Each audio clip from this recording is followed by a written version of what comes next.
If you want to add a new contacts in Telegram, you can use the app's search function to find them. If you already know that person, then you can just use the information to find them on Telegram.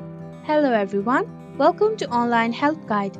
Today in this video, I'm going to show you how to add by username on Telegram. So without any further ado, let's get started. Open your Telegram on your device.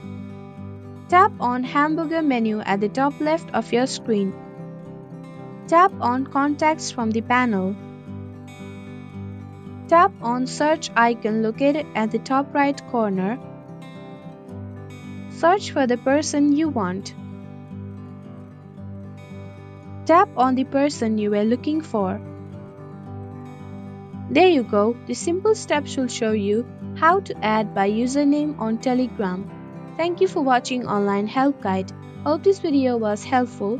If it was, then hit the like button and comment down if you have any questions or feedback. Also, if you are new to our channel, subscribe and hit the bell icon so that you don't miss our upcoming videos.